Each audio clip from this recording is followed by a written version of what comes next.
नमस्कार, आप सभी व्यूअर्स का गौरांश लॉ फॉर्म में हार्दिक स्वागत व अभिनंदन है।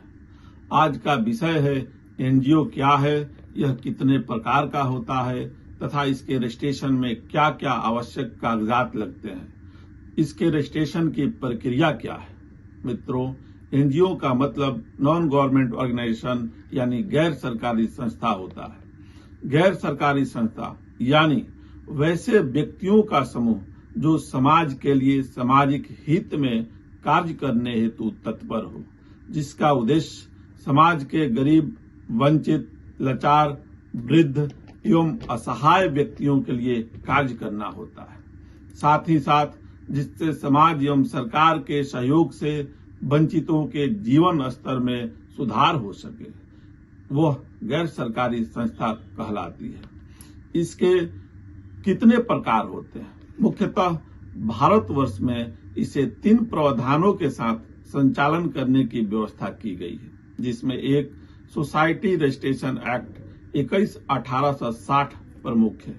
साथ ही दूसरा इंडियन ट्रस्ट एक्ट 1882 है, जिसमें इसका संचालन हो सकता है, तथा तीसरा कंपनी रजिस्ट्रेशन एक्ट 1956 संशोधित अधिनियम 2014 है। अब हम लोग ये जाने सोसाइटी रजिस्ट्रेशन एक्ट 21/1860 के अंतर्गत सोसाइटी रजिस्ट्रेशन हेतु न्यूनतम सदस्यों की संख्या मिनिमम 7 है, जिसमें कम से कम 1 महिला सदस्य अनिवार्य है। साथ ही कोई भी सदस्य ब्लड रिलेशन का न हो, यानी एक परिवार से एक ही व्यक्ति सदस्य हो सकता है, दूसरा नहीं।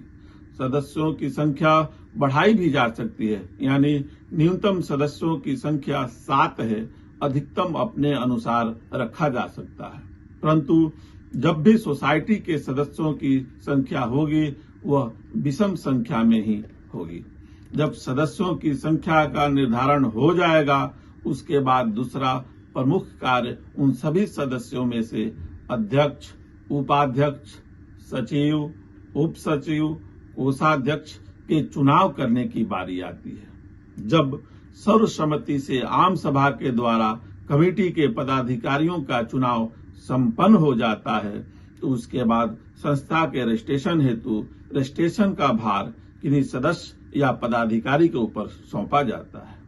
इसके बाद दूसरा ट्रस्ट रजिस्ट्रेशन एक्ट यानी इंडियन ट्रस्ट एक्ट 1882 है, जिसमें समान विचार व उद्देश्य वाली वैसे व्यक्ति या व्यक्तियों का समूह जो सर्वथा मानव कल्याण या सामाजिक कल्याण हेतु एक दूसरे से परस्पर संबंध बनाते हुए समाज को लाभ पहुंचाने का कार्य करें, इंडियन ट्रस्ट एक्ट 1882 के तहत संचालित किए जाते हैं। इसमें ट्रस्ट के एक प्रमुख व्यक्ति ट्रस्ट के संस्थापक कर्ता के रूप में होते हैं तथा अन्य सभी व्यक्ति ट्रस्टी के रूप में कार्य करते हैं। परंतु इसके साथ ही ट्रस्ट के कमेटी द्वारा ट्रस्ट के हेतु ट्रस्टी लोगों को प्रभार भी सौंपा जा सकता है तथा उनका पद भी बनाया जा सकता है। इसमें एक परिवार से एक से अधिक सदस्य रह सकते हैं तथा ट्रस्ट के कार्यभार का संचालन कर सकते हैं। इसका रजिस्ट्रेशन इंडियन ट्रस्ट एक्ट 1882 के अंतर्गत रजिस्ट्रेशन एरिया के क्षेत्राधिकार में ही होता है तथा डीड ही रजिस्टर्ड होता है। बिहार में इस ट्रस्ट का कोई भी रजिस्ट्रेशन सर्टिफिकेट जारी नहीं किया जाता है। इसका रजिस्ट्रेशन नंबर, डीड नंबर और टोकन नंबर तथा साल होता है। इसके साथ तीसरा और अंतिम एक्ट, जो कि कंपनी रजिस्ट्रेशन एक्ट 1956 के द्वारा एनजीओ का रजिस्ट्रेशन होता है, जो कि सेक्शन 8 के तहत रजिस्ट्रेशन होता है। यह पूर्णतः ऑनलाइन बनाया जाता है। भारत के किसी भी कोने से कोई भी व्यक्ति जब सेक्शन 8 कंपनी बनाएगा, तो उसका किसी भी सरकारी दफ्तर का चक्कर लगाने की जरूरत नहीं है। यह पूर्णतः ऑनलाइन है और दिल्ली से सटे मानेसर गुड़गांव से ऑनलाइन बनती है। सेक्शन 8 कंपनी के नाम में हमेशा फाउंडेशन, एसोसिएशन, चैम्बर या अन्य इसी टाइप का नाम लगाना चाहिए। सेक्शन 8 कंपनी के रजिस्ट्रेशन हेतु न्यूनतम 2 लोगों की जरूरत होती है। ज्यादा कितने भी हो सकते हैं। इसके लिए एड्रेस प्रूफ जैसे Aadhaar card, voter card, address proof के अलावा पैन कार्ड, फोटो की आवश्यकता होती है। इसका रजिस्ट्रेशन एड्रेस हमेशा कोई बिल्डिंग या भवन में ही होना चाहिए।